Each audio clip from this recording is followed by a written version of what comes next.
Alright guys, so I want to do a video today on saturation because there's actually different levels to it, and what I've noticed from the students that I've taught, from people who send me tracks for mastering as well, it's like when I do my mastering work, a lot of the time I can just tell that the producer hasn't saturated their sounds enough, but there's different levels to it, so I want to go in a bit of a deep dive and explain a little bit about the different different layers of saturation that you can do.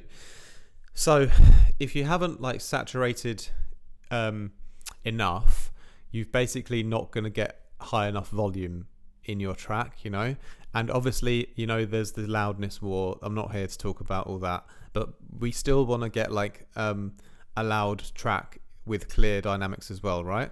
But so if you've got extra volume that you're not, so if you're not getting that extra volume that you could be because you're not doing enough saturation, then that's a problem really, because then your track is going to sound a bit lower, and the sound quality won't be as high either, so with the right amount of saturation you'll actually sort of increase the volume and also the sort of perceived sound quality of your music as well, right?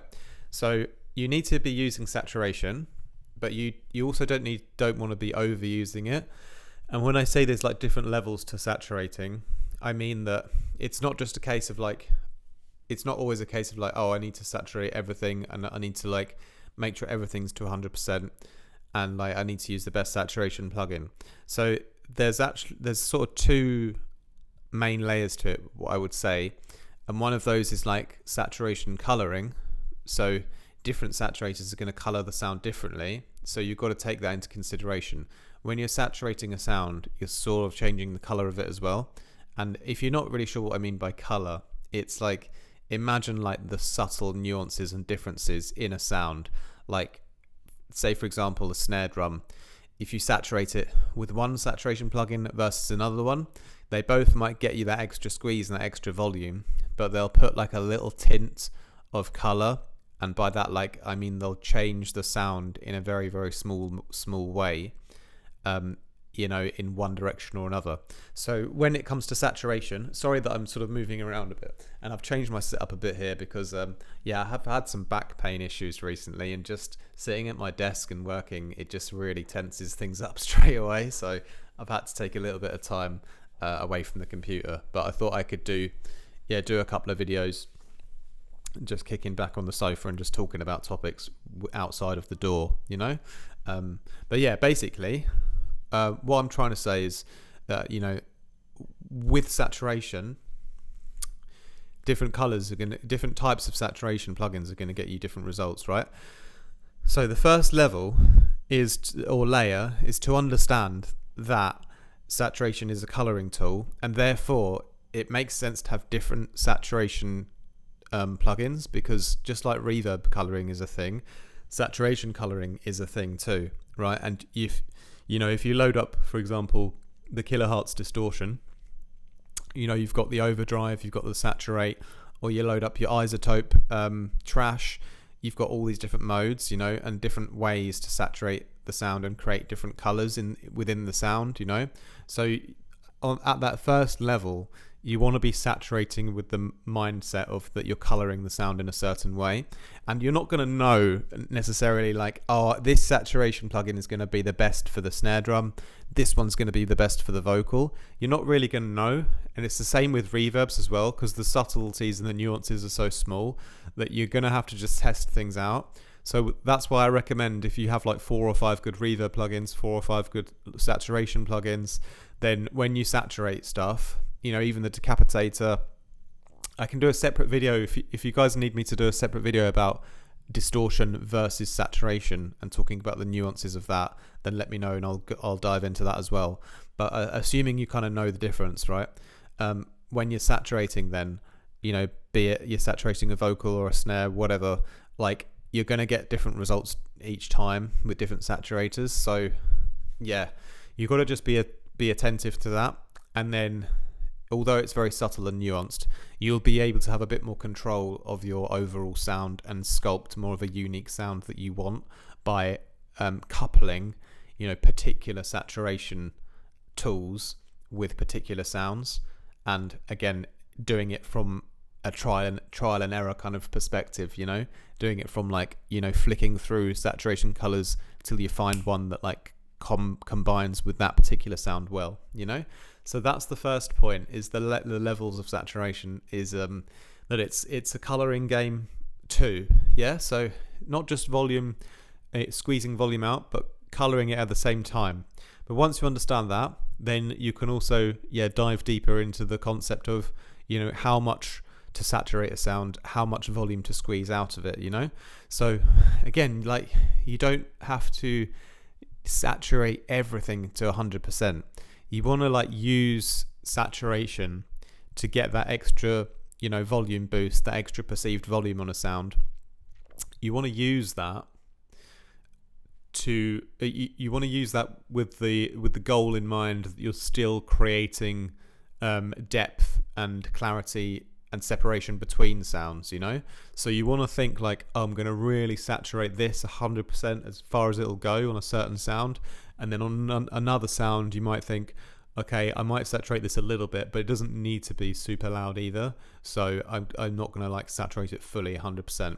So the two things that came into my mind as I was speaking about that was like my kick drum and my hi-hats, you know. So my kick drum, I'll probably saturate it like as much as I can, and again, it's like a fine balance of, you know, I'm trying to saturate it to the point where it's high sound quality and loud, but not to the point where I've disrupted the shape of the kick or the dynamics of the kick, you know. But it is I do want it to be as loud and forceful as possible, you know, provided it doesn't mess up the shape, you know. So but I do want to saturate it, you know, a lot still. A lot of kicks you'll get though, they'll already, if you get good sample packs and things like that, you know, I recommend the Ghost Syndicate, links down below to their packs, hashtag affiliate link, support the channel, help me out, buy something through there. But also, not like with those kind of ones, it's often the case that it'll already be saturated out to the max. That's why they're kind of good, because they've already like had that done to them, you know. If you're having to saturate your own kicks and stuff, you know, that's fine, but you know, just bear in mind that sometimes when you use good samples, they are already saturated to the fullest. Okay, so just bear that in mind. You have to be able to detect yourself, like if more saturation is needed or not. But the kick should be saturated anyway to a degree where it doesn't lose the shape, but it's very high quality and high volume. And then with things like hi-hats, for example, you might not want to saturate them as much because you want them to be a little more in the middle ground, a little further behind the kick. If you're saturating them too much and getting too much distortion on them, you know, making them, you know, too loud, they're going to be quite piercing in the high end as well, you know. So you have to take into consideration, you know, the high end of a sound, and oversaturating the highs will lead to like, louder highs, which might not necessarily be good for your mix either, you know. So again, it comes down to coloring a sound with saturation, and then deciding how much to actually saturate the sound depending on what the sound is and how it fits into your mix. So if it's a sound that's like in the background or the middle ground, you might want to saturate it a bit if it needs a little bit of volume because it's just too low, you know. But at the same token, I don't know why people, is that a thing, like at the same token? Because I would naturally say at the same time, but I've picked up this phrase of saying at the same token, but I don't really understand what it means. It's sort of just I'm parroting what someone else has said. But at the same time, you've got to think about where that saturation is going to push that sound in your sort of depth of, you know, perceived volume between things, you know. So, and it depends again, like how much saturation is needed on that particular sound. So let's say you've got a vocal as well. A real vocal recording, chances are you're going to need to process it to like get it to be, you know, at a good volume, and chances are you'll probably end up saturating the vocal somewhat to get more you know, perceived volume out of it, because there's like room to give it more still because it's not been saturated already, you know. And then it's a case of like, how much do I saturate it so that it fits in a perfect slot in the mix? Okay. So rather than just thinking always about volume, you know, volume is good. You need to obviously 100% be thinking about, boosting, gaining things up or down to slot things in the mix. But think about your saturation as that final layer of control where you get almost like free volume boosting on a sound that has not yet been saturated. You're going to get free extra volume from it. So you can use that as well to further dial in the nuances between the different sounds in your mix, So use saturation as a tool for like extra depth and volume management of your different channels and different groups even, and also use it as a tool to color. So use it in both ways. Just be mindful of how you use it, but it's very important to make sure that you have saturated enough in your key sounds that you want to be super loud. Like if you want your kick to be loud, if you want your mid bass to really be loud and cut through, if you want your vocal to be really loud, if you want your lead to be really loud, it's better to do like more saturation, is what I'm basically saying, on those like key sounds that need to be in the forefront. That's typically where you'll saturate more. And then on like the lower sounds, background sounds, details, atmospheres, layers, cymbals and stuff like that, you might want to saturate a bit less, because they don't necessarily need, you don't need everything to be 100% full on, so get that depth level management right and you'll be in the clear. All right, thank you very much for watching, my G's. I hope that was helpful in this little saturation one-on-one discussion.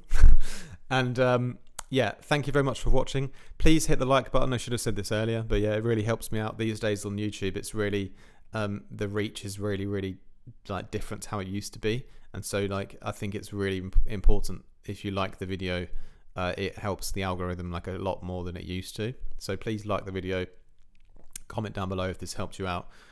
Please subscribe to the channel as well if you haven't already, and I'll be doing lots more tutorials and tips, so it's definitely worth joining for the ride. And shout out to DJ Ride, my Patreon supporter. Come along and support me on Patreon if my content's helped you out. I've got a great Discord in there with feedback live streams, group classes, and much more. And you can get feedback on your tracks anytime. Get plug-in deals, we've got all kinds of threads in the Discord. So come along and join us on Patreon. Hit me up if you need one-on-one production lessons as well. You can book in directly via my calendar down below. You can also email me if you need mastering services. And also, if you check out my website, you can get preset packs for Serum, Vital, Faceplant and Current. I've got loads of high quality packs on my site.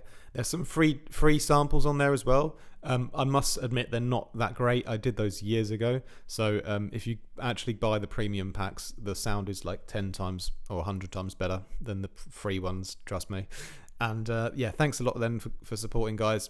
Check out the other links down below. I have some affiliate links for my recommended drum sample packs, a recommended mastering compressor as well, just stuff that I use all the time. So if you want to support the channel, you can grab something through there as well. That also helps me out. So thank you very much, my G's. More from me very soon. Much love.